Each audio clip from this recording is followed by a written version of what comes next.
Good afternoon, everyone. Let me start first. Welcome, first of all, to this Global Forum for Responsible Recruitment session on wage protection. And I want to just start, first of all, with some housekeeping reminders. Now, most of you, of course, are now familiar with the functions of the platform. But I just wanted to say that interpretation into French and Arabic is available for this session. And you can select the language icon on the right-hand side of the screen, which is the global image. So please take some time to do that if you need interpretation into French and Arabic.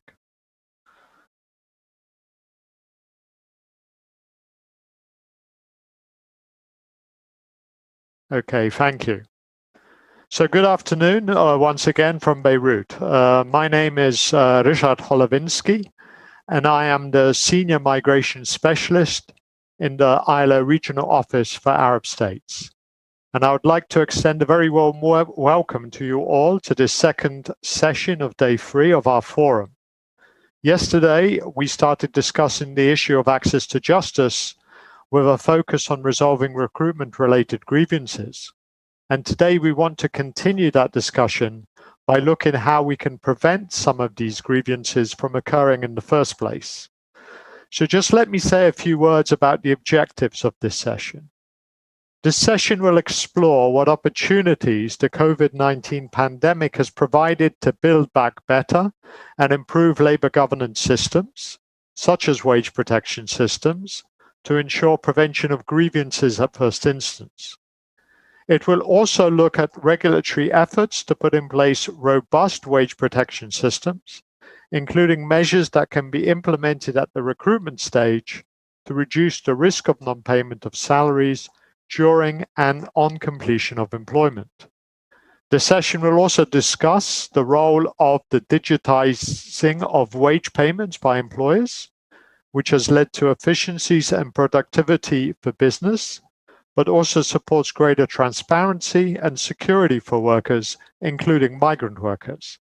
And finally, the session will explore the call for an urgent justice mechanism to address the situation of the large number of migrant workers around the world who have been repatriated or who are awaiting repatriation as a result of pandemic-related job losses and are still to receive their due wages. So we will start with interactive discussion with our panelists. And after that discussion, we will have a short question and answer session. So here you will have the opportunities to upvote questions that you would like to have answered. And you can also ask those questions in English, French, or Arabic. And please also use the chat function to share information and resources. So let me start now by introducing our panelists. Firstly, we have Mr. Mahmoud Abdullah Al-Sadiqi, who is the representative of the Ministry of Administrative Development, Labor and Social Affairs at the permanent mission of the State of Qatar to the United Nations in Geneva. He's also responsible for international labor and migration issues, liaising with the ILO, the IOM, as well as the Global Forum on Migration and Development. And he is also responsible for coordinating and supervising the implementation of the activities under the ILO Qatar Cooperation Program. Our next panelist is Matthias Torns, who's the Deputy Secretary General of the International Organization of Employers, the IOE.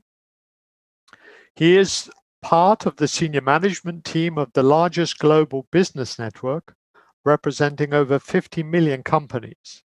He has a wealth of experience in human rights and responsible business conduct, industrial relations, and employment policies, as well as advocacy and negotiating at the United Nations, the OECD, the European Union, and at the level of national institutions, as well as the G20 and the G7. And our final panelist will be Ellen Sana, who is the Executive Director of the Center for Migration Advocacy, the CMA, which is a migrant NGO in the Philippines that works for the rights and welfare of overseas Filipino workers, both those who are land and sea-based. CMA is a member of the Migrant Forum in Asia, the MFA, and contributes to the global call for an urgent justice mechanism, which I've just mentioned, to support migrant workers who have not been paid their wages by documenting such cases amongst overseas Filipinos. So let's now start our interactive panel discussion. And I have some questions first to you, Mahmoud. In 2017, the state of Qatar and the ILO started a technical cooperation program reflecting the joint commitment of both the government of Qatar and the ILO to cooperate on ensuring compliance with ratified international labor conventions and on gradually achieving fundamental principles and rights at work in Qatar.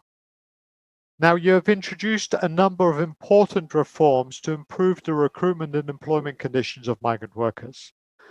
So the first question I have to you is, what measures has the government of Qatar put in place during the recruitment stage to reduce the risks of wage deception or non-payment of wages and benefits during and on completion of employment? Over to you, Mr. Al-Sadiqi. Thank you. Good afternoon, everyone. Thank you for inviting us for this important session. I'll start with a short introduction, then I'll go directly to answer to the question. The government of Qatar has taken numerous measures during the recruitment stage to reduce the risk of wages deceptions or non-payment of wages or benefits. In my intervention, I focus on one of the important measures taken by the government and this purpose, which is the establishment of visa centers in countries of origin. Qataris visa centers are part of the commitment of the state of Qatar to ensure fair recruitment and to protect overseas workers through transparent procedures and digital signed contracts prior to the departure from countries of origin. The development of the QVC center, QVC systems went through a long consultative process. The different ministries of the state of Qatar coordinated with countries of origin governments. The QVC system has also benefited from the assistance of the ILO and the different and the feedback of various stakeholders and different pilot countries. The first QVC center has been established in Sri Lanka in October 2018. So far, 14 centers have been established in 6 countries. Bangladesh, India, Nepal, Pakistan, the Philippines, and Sri Lanka. Now moving to answer to the questions. Firstly, QVC and countries of origin help to expedite the recruitment process through creating a unified visa system, facilitating procedures for workers by allowing them to digitally sign employment contracts. It is worth highlight that all QVC services are free of charge for all workers and directly paid by employers in Qatar through bank transfer.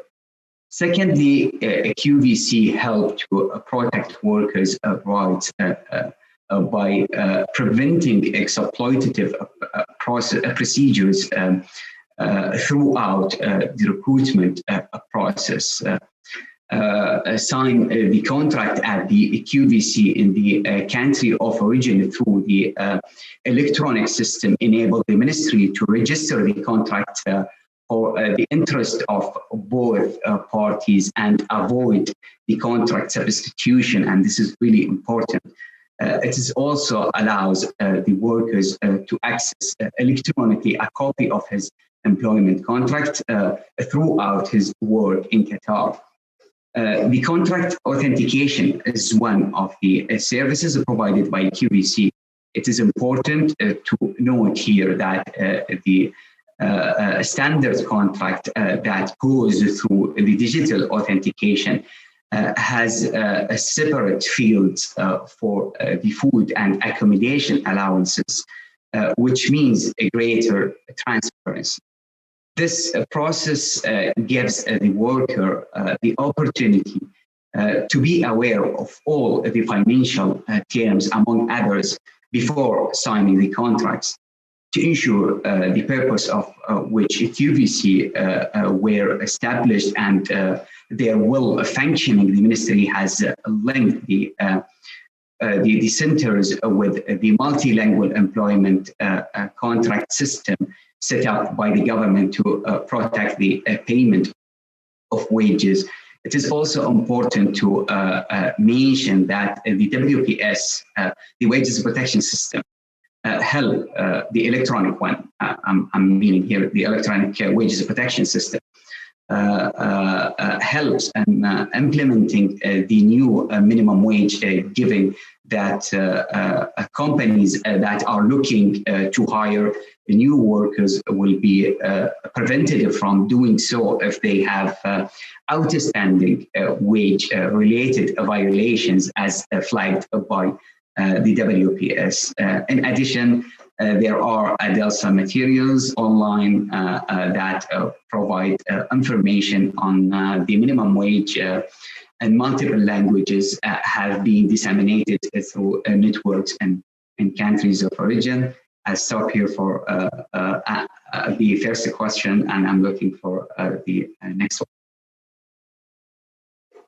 Thank you very much, Mahmoud, for giving us you know, the overview of the recent developments, and particularly in the establishment of the Qatar visa centers in countries of origin. Indeed, it's a very important initiative in order, as you said, to streamline the recruitment process, but also to ensure transparent procedures and how you link this up to, for example, the wage protection system in Qatar.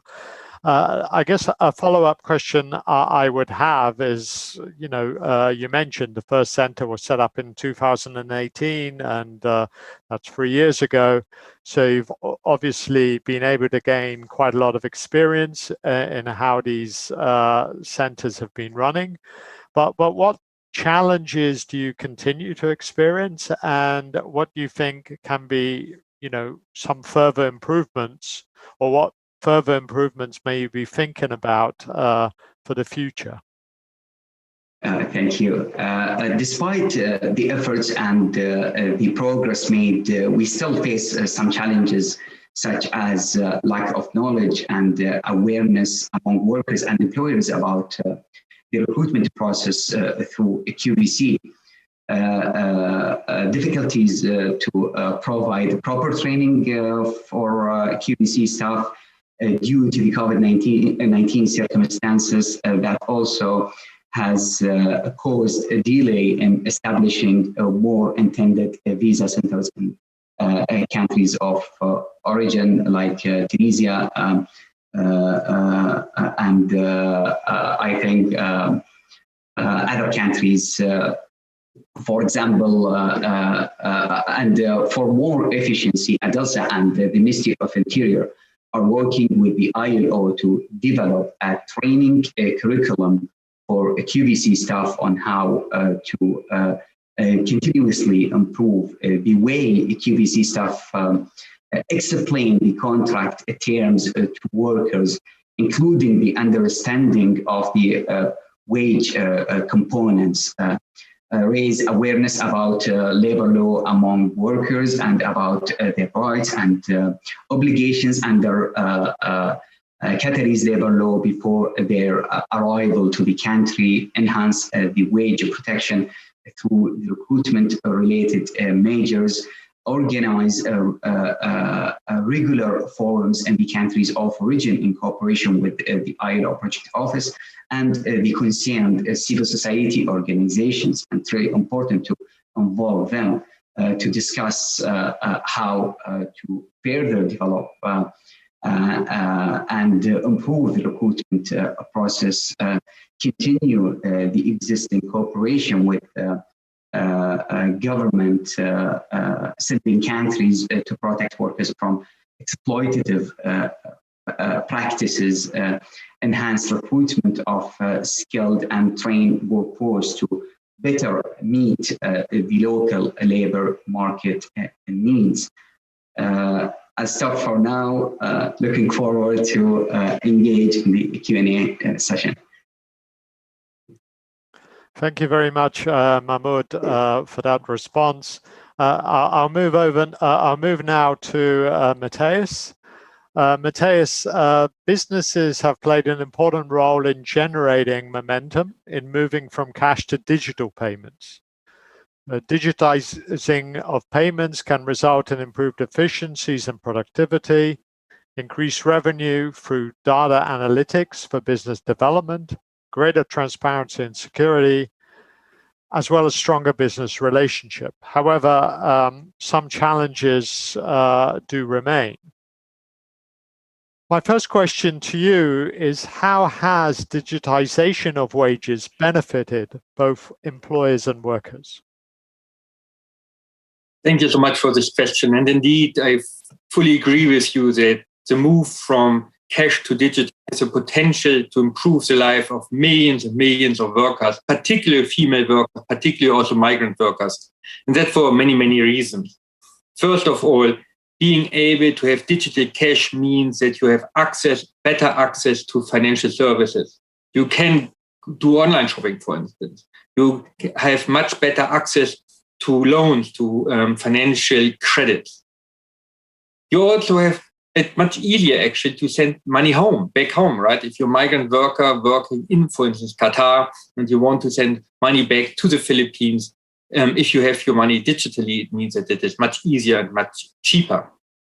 For women, it really means also empowerment. It means that they have much more control over their earning. What we see in too many cases, that the husband, that the spouse, waiting for the factory door when payday is to get the money, right? And indeed, survey shows that the majority of women, 95%, who have made the move from cash to digital payments, really appreciate it. They want to continue these digital payments.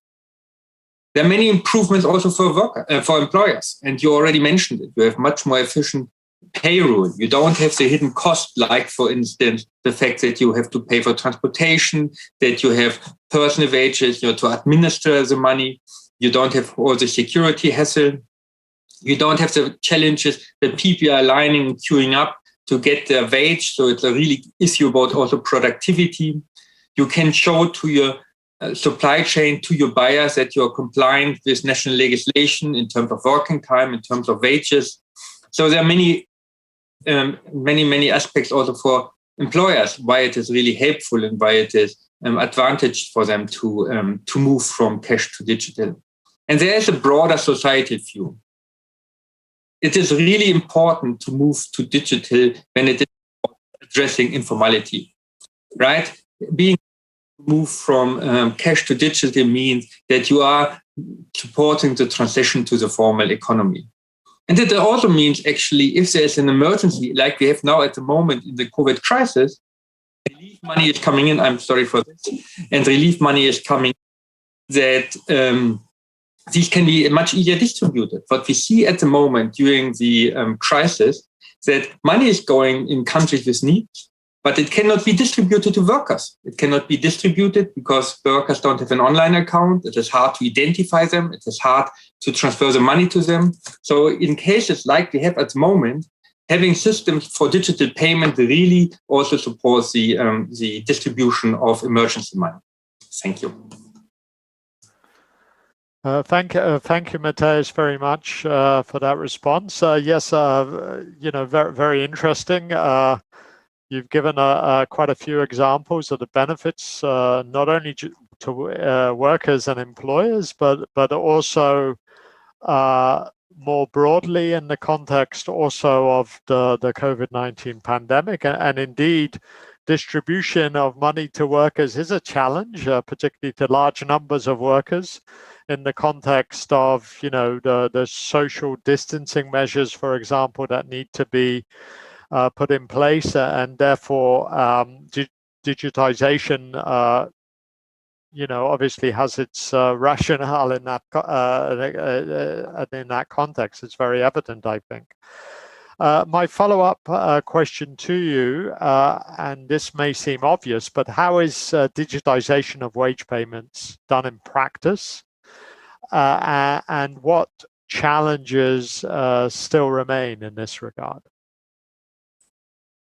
Yeah, thank you so much. And indeed, there are challenges, as you have mentioned, right? And it really starts with the cost fees which you have to pay for bank accounts and for transactions. And if you only have a very small salary, this fees really matters. It's also really practical questions like having a cash machine nearby, right? If there's no cash machine nearby, then what's the point of getting digital wages, right? As a worker. There are other broader questions like digital capacities. And this is not only linked to the worker, but also to the employers. The IE, together with the ILO, is launching a report on the impact of digitalization on SMEs. And it really shows that there are huge constraints also on the SME side when it is about using digital means, also, for instance, when it comes to payments. So there is a huge room and the need for capacity building, for awareness raising among the workforce, but also among the companies. There are challenges linked to data protection, particularly in countries which don't have so strong data protection legislation. And of course, there's a problem that in many countries, access to digital means, access to mobile phones is not as big as we would like to have, right? So really practical problems which hamper the move from cash to digital. So what works actually? The first what works is what we see is having at the factory floor help desk, helping workers to explain to them what does it mean actually, getting the money digital and not cash anymore. So they have a direct contact where they can ask all the questions they want to work. Working in partnerships. Employers Federation have an important role to play. And for instance, in Bangladesh, which saw a huge move to digital payments, the Textile Employers Federation, BGMA, had a huge role to play in this regard, right? They raised awareness among their company members. They built capacity among their company members. They even developed an app to make sure that workers don't have to pay for these digital services. The app was not used at the end of the day, but these very practical means how employers' organization can engage. What we also see from experience, starting with a small sample, right? Don't start having the entire workforce from a company which might even have 2,000-3,000 employees, but really start small and see how it works and then go bigger and bigger. And finally, work in partnerships, right? We have the Better Than Cash Alliance, which is extremely active, has huge experience, and is a huge resource. Of course, the ILO Digital Wage Center, which is extremely active when it comes to building capacity, raising awareness. We have other initiatives from BSR, for instance, who are supporting people there. So there are many, many initiatives, and we have to connect the dots. And finally, connecting also the dots between the buyers and the manufacturers, because many global companies, like for instance, Gap, Disney, Coca-Cola, they support the move from cash to digital, and they really can support their suppliers and to make this move. So thank you. Thank you, Matthias. Yes, indeed. I said in the question, it's maybe obvious, but it's less so, of course, because like with any technology, in order to make things work, there's a lot of other sort of ancillary activities and practices that need to take place. And you referred to the importance here of awareness raising, capacity building, etc. And so I think that's an important lesson when we introduce technology. In order to take advantages of that technology, we also have to think about the other measures, the practical measures that we need to put in place in order to make it work. Thank you for that. Okay, I'll move now to our final panelist, but not least, of course, Hélène Sana. Now, Hélène, Migrant Forum in Asia, together with a number of other stakeholders, such as Lawyers Beyond Borders, the Cross-Regional Center for Migrants and Refugees, the South Asia Trade Union Council, SARTUC, and the Solidarity Center have set out this call for an urgent justice mechanism for repatriated migrant workers. And this campaign has been endorsed by a number of other trade unions and civil society organizations, as well as academia. And last week, and I also attended this because there was a launch, Migrant Forum in Asia published its report entitled Crying Out for Justice, Wage Theft Against Migrant Workers During COVID-19, which documented such cases by MFA members as well as MFA partners. So my first question to you with regard to this is, what has been the impact of this call for an urgent justice mechanism to address non-payment of wages thus far? Thank you, Richard, and warm greetings to everyone. And thank you for the opportunity to again bring to the spotlight the issue of the campaign for justice against wage theft. In terms of the impact, I think the immediate impact of this is on our advocacy in Asia. Since its launch in June 2010, the global campaign is able to put on the spotlight the issue of massive wage theft against migrant workers, pre-pandemic and more so during the pandemic. Specifically in the Asian context, we are calling now, and this is the advocacy dimension of it, we are calling it now for what it is, wage theft.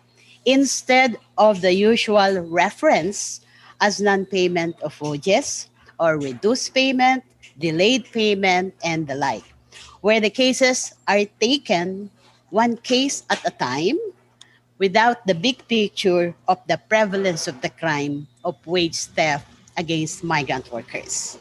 Number two, the campaign is able to get the attention and commitment in varying degrees of a wide range of relevant stakeholders globally to demand justice for wage theft against migrant workers. To date, the campaign is supported and endorsed by more than 30 organizations and networks of civil society, trade unions, human rights institutions, international bodies, of course, the ILO, IOM, even the World Bank, and governments.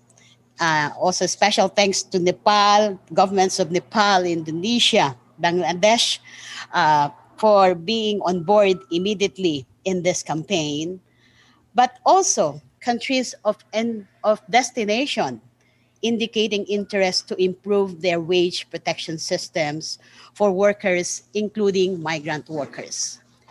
We believe that the support from governments is is quite important to address, for example, cases of individual employers of migrant domestic workers who themselves might have been victims of wage theft from their own employers, who also have small business. We also have small business establishments and independent suppliers. And in these situations, the cooperation of governments of origin and destination countries is important in protecting labor. They must jointly explore ways to compensate the migrant workers. We are also encouraged by the support from the network of global investors and related groups that espouse ethical and responsible business conduct and upholding their standards not only for themselves, but to their subsidiaries, affiliates, and suppliers as well. They include I would like to thank them, the Institute for Human Rights and Business, the Interfaith Center for Corporate Responsibility, Verite, Fair Hiring Initiative, Business and Human Rights and Resource Center, and the Leadership Group for Responsible Recruitment. Also, we mainstream the issue by organizing discussion forums on wage theft in partnership with relevant stakeholders from governments, such as the one that we had with the government of Switzerland and the United Kingdom, with human rights institutions, for example, the Philippines, Nepal, and Maldives Human Rights Commissions, co-organized with MFA a forum on wage theft, private sector networks, and even in the recent Global Forum for Migration and Development and the regional review of the GCM, to cite some of these initiatives. We had regional and global events as well as national and local events. The ILO and IOM and trade unions have been constant partners in many of these discussion forums. We also maximize the media, even organize poster competition, etc.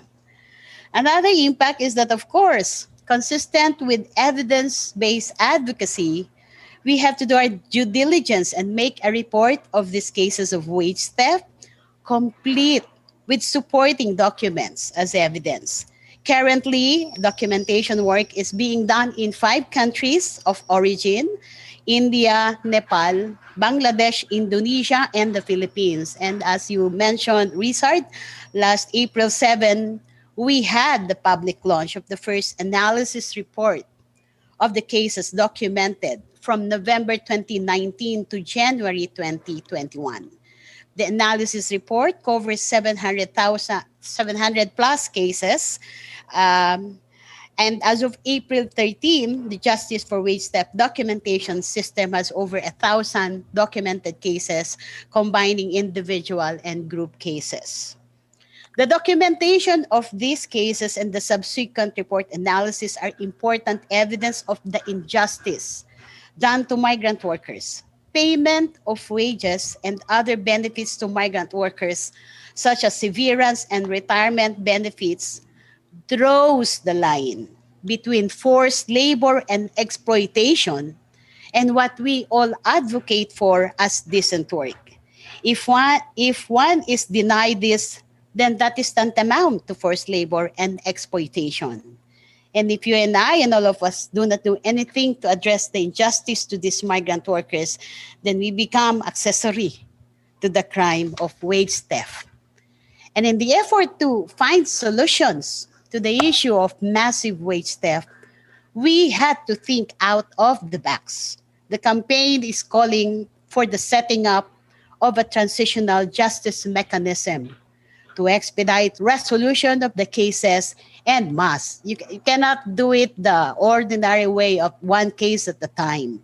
We also call for a review and reform of the justice system at the national level. Because, of course, waiting for what can turn out to be an eternity for these victims of wage theft is added injustice to the migrant workers.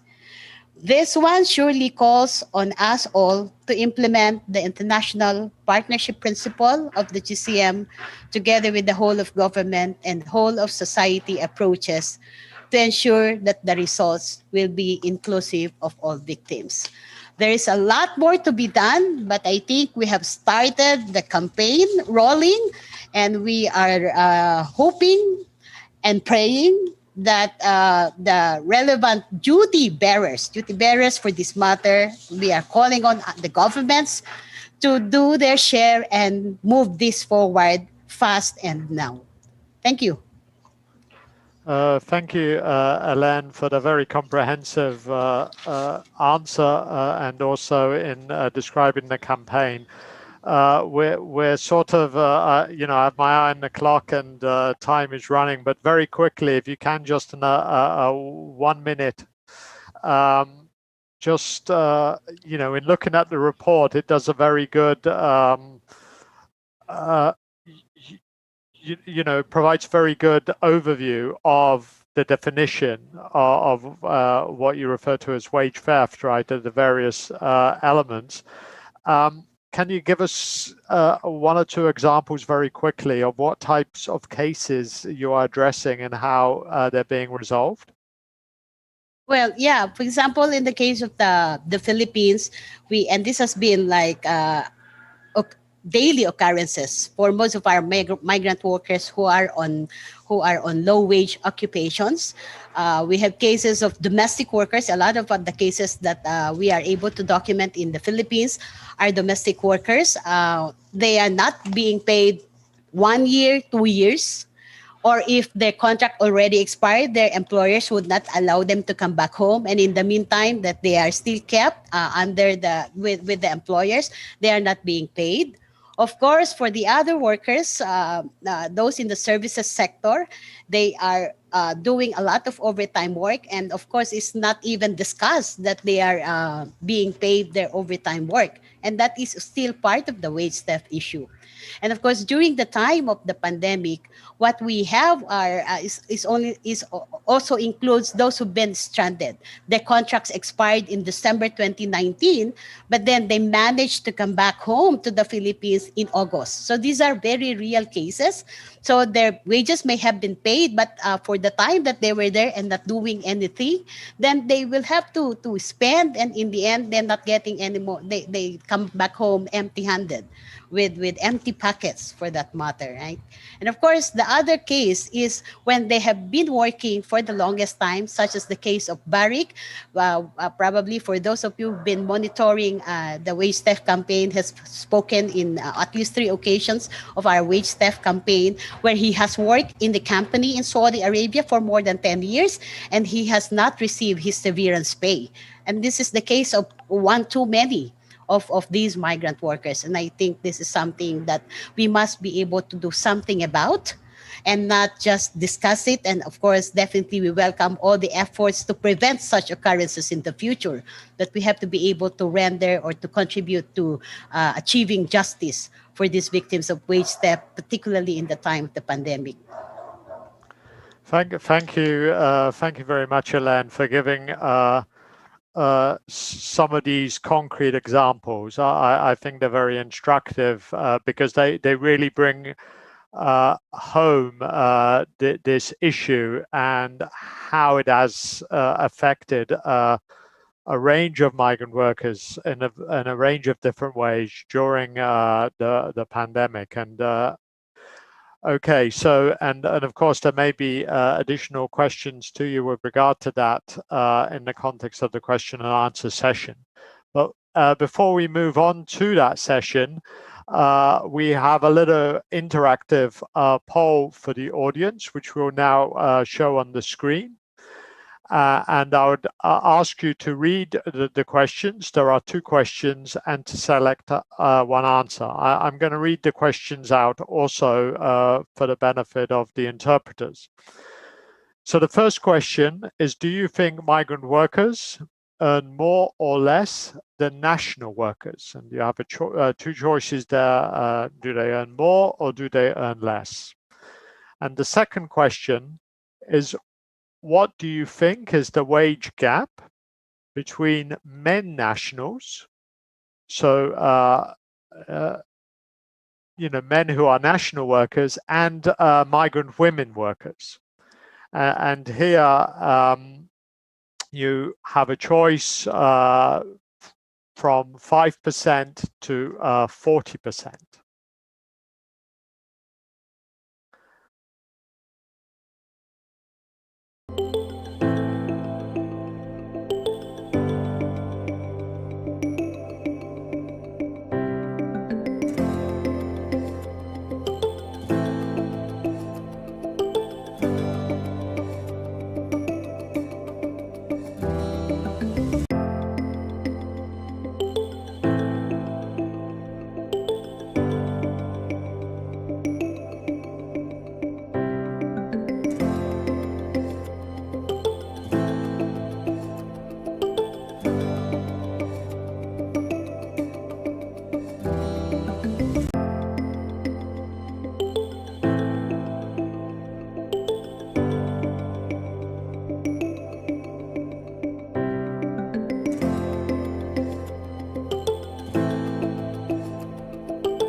Okay, thank you very much for these answers. And I've seen with regard to the first question that most of you feel that migrant workers earn less. Okay, and perhaps we could have the answers to the second question. And okay, so many of you feel that you know the wage gap between men nationals and migrant women in the high-income countries, most of you feel it's between 20 and 40%. Okay, that's very interesting. You will see that this poll is a little different to what we're discussing, but because, you know, non-payment of wages is the primary concern of this session. However, we know it's been exacerbated due to COVID-19, but it should not, of course, mask the ongoing issue, which is the wage gap between migrant workers and nationals. So this is something that we'd like to bring to your attention with reference to some of the most recent ILO research in this area. So, you know, this research looked at pre-COVID wage data. So it was done before the onset of the pandemic, and it focused on 49 countries. And here, just let me give you example of some of the findings. The migrant wage gap, and just to explain that this is the difference, of course, between what nationals earn compared to migrant workers, is 13% on average. So on average, it's actually lower than some of the answers you have provided. However, that is an average, of course, and in some countries, the report found that the gap is as much as 42%, which is in the higher range that some of you thought the wage gap was. What we also see in this report, that within a labor market which is already relatively unfavorable to migrant workers, women migrant workers tend to lose more than migrant men and face a double wage penalty, both as migrants and as women. So, for example, the pay gap between men nationals and migrant women is estimated at almost 21%, which is much wider than the aggregate gender pay gap, which is at 16.2%.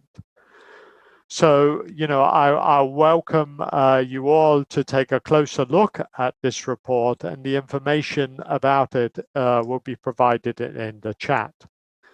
Now moving, we have a few minutes remaining, so moving to the question and answer session. And I see that the questions have been coming in to our panelists. So let me select a few of these, and I'm going to start with a question to Mahmoud.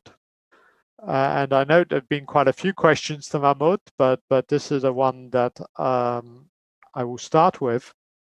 And this is, could you describe what monitoring systems the government of Qatar has over wage payments in order to discover beforehand or preemptively discover non-payment or reductions in payment? And does the system depend largely on workers filing complaints? Oh, so okay. That's a really good question. The ministry automatically monitor and detect the delay of non-payment of wages through the wages protection system, the digital one, as all employers are requested to pay their workers through the system on time, on a specific time. So the deduction of non-payment does not depend only on workers filed complaints, the payment of wages, and this system was introduced in 2015 and went through a long process of development, and now we have around 94% of the enterprises and the labor market are registered in this system. Of the 1.7 million eligible workers, 96% are registered in the WPS as well. Thanks. Okay, thank you very much, Mahmood, for that answer.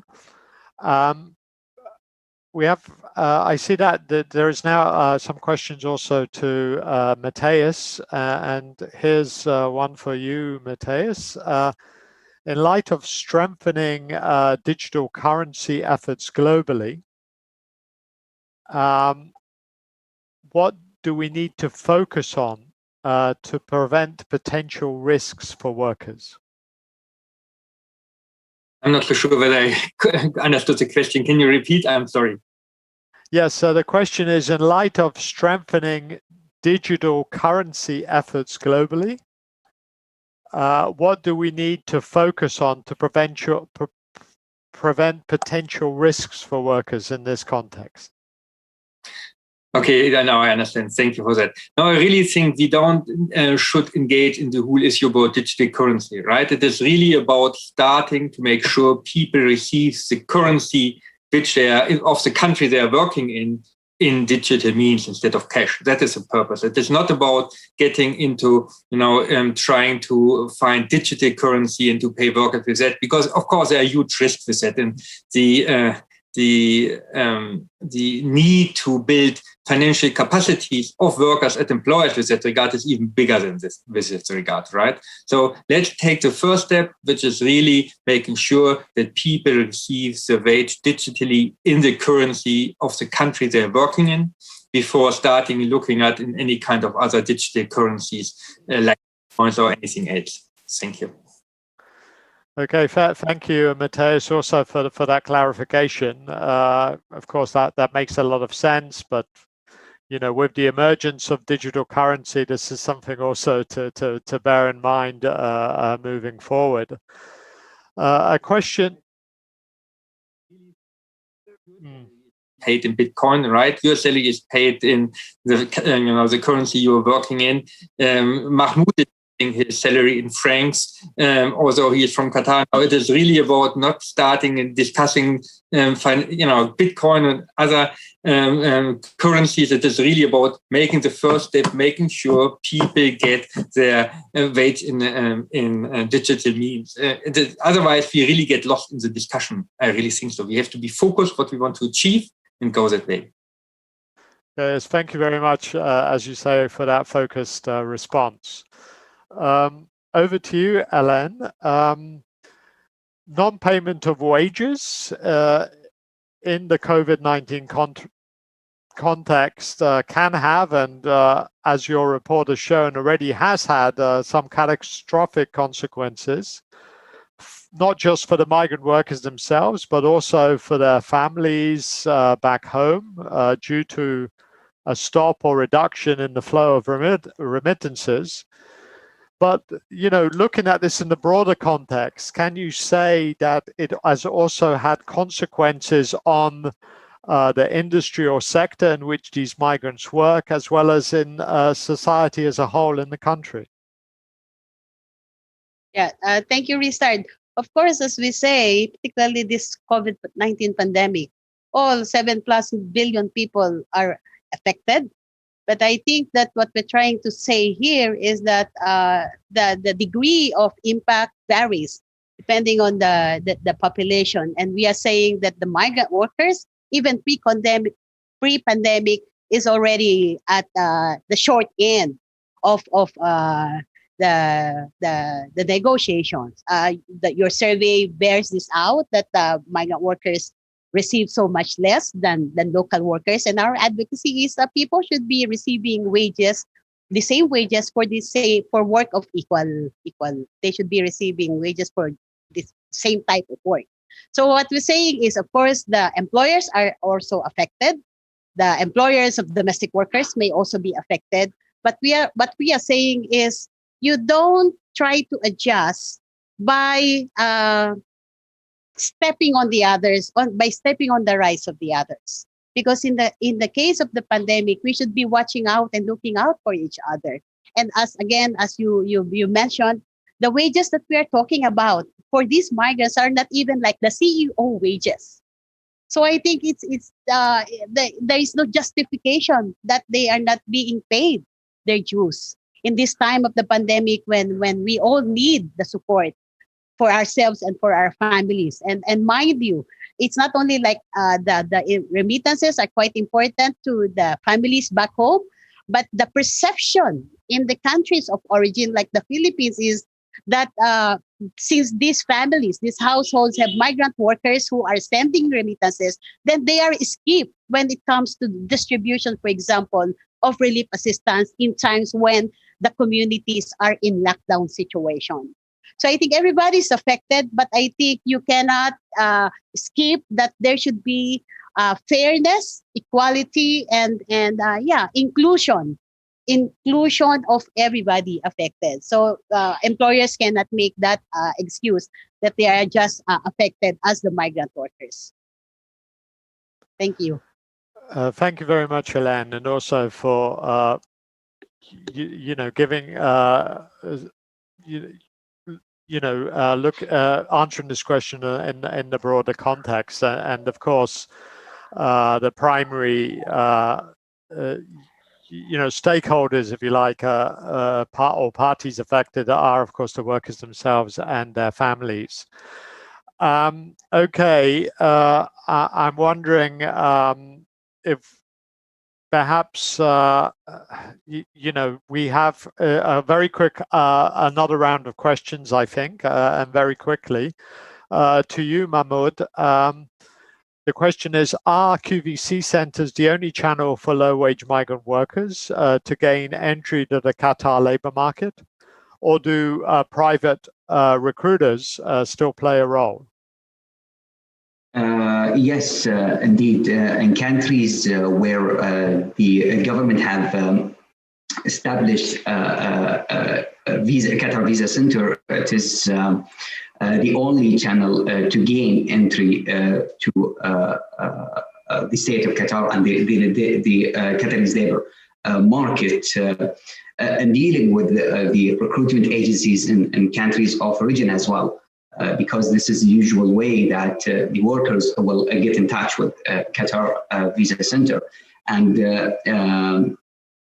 this is especially to ensure the transparency recruitment process and enhance workers' protection from any possible abuse, such as recruitment fees and wages deceptions.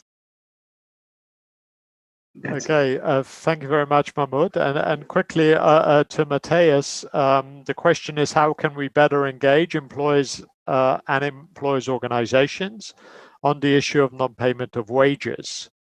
And we often talk about effective enforcement, application of penalties, but what about some of the preventive measures, such as dialogue with worker representatives or positive incentivization measures? I mean, if you could just address that briefly, thank you. No, thank you. And indeed, I believe social dialogue at national level plays a crucial role in addressing this issue, right? Engaging at national level between trade union and employers federation really can move the needle to make sure that that migrant workers are really paid, and to address also the issue about wage theft, and also establishing mechanism how to monitor that, right? How to establish a wage protection system. Because, of course, there's a role to play also for the government. But if social partners at national level on board and actually inputting how these wage protection systems should be designed, it will be most likely much more productive and will be much more effective and efficient. So at national level, social dialogue, I fully agree, has a key role to play. Thank you very much, Matthias, for that very concise answer. And finally, Hélène, also hoping that you can give us a concise answer. You've pointed out how wage theft is a large-scale systemic problem that needs systemic solutions or systematic solutions.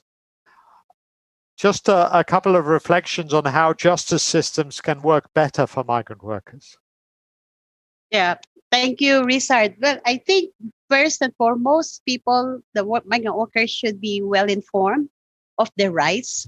Explaining, and one such right is the right to have a contract and be able to see what are the conditions of employment in the contract, and that making sure that these are followed by both parties, the workers and the employers. And I think on the part of government, I think particularly for origin countries, they must have to be very conscious that especially when they cross the borders, while their rights do not disappear, they might have a lot of challenges, particularly on site, and they should always be there to ensure that the migrants are able to access justice, access the services. And if I may, Richard, I wanted actually to add in the earlier discussions that when we're talking about the wages and the disparity in the wages of migrants and locals, that this is really the situation that in fact migrant wages are even way below the minimum statutory wages, no? In many countries of destination. But I'd like to take an exception. But maybe Mr. Mahmoud can confirm this. My understanding, for example, in Qatar is that the minimum statutory wage is applicable to all workers, migrant workers and domestic workers. And I think that is something that we take note of and we welcome very much. And of course, I taking it a step further, we definitely would be encouraged and we will welcome the support of the Qatar government in finding, in giving justice to the victims of the wage theft against migrant workers. Thank you. Thank you, Elaine, and also to all our panelists. I mean, we're running out of time, but very quickly, I'll give you 30 seconds each. If you can just highlight one, and it has to be 30 seconds, no more. If you can highlight one action that would promote prevention of the non-payment of workers' wages. So firstly, over to you, Mahmoud, very quickly. Very quickly, moving to the digital payment. I think this is the key to really counter the non-payment of wages. We should really encourage the whole partners and the whole parties to move to the digital payment. And yeah, I want to confirm that the minimum wages apply to the domestic workers in Qatar. So, okay, thank you. Matthias? Support what Mahmoud has said about promoting digital wages and adding to that, promote social dialogue at national level to address the main issues which are there and setting up proper wage protection systems. Thank you. Okay, thank you. And the final word is with you, Elaine. And of course, I would just like to add that non-payment of wages for workers and for migrant workers is not acceptable. And in the meantime, they would need all the immediate relief that the international community can give to these victims of wage theft. So I hope we can do something about it. Thank you. Thank you very much, Elaine. And my warm thanks again to all the panelists and all those of you who have joined this session. I'd just like to remind you that if you wish, and you can tell others to do so also, you can view this session again under the replays function. And I would also like to invite you to share your thoughts and other resources on the social wall after the session is finished. And just to, as a final note, to say that the next session is coming up in 30 minutes. And it will look at the issue of the repayment of recruitment fees to migrant workers, a very topical issue, of course. And this will start at 2 p.m. Central European time. So please stay online and join us for that session. Thank you again. Thank you.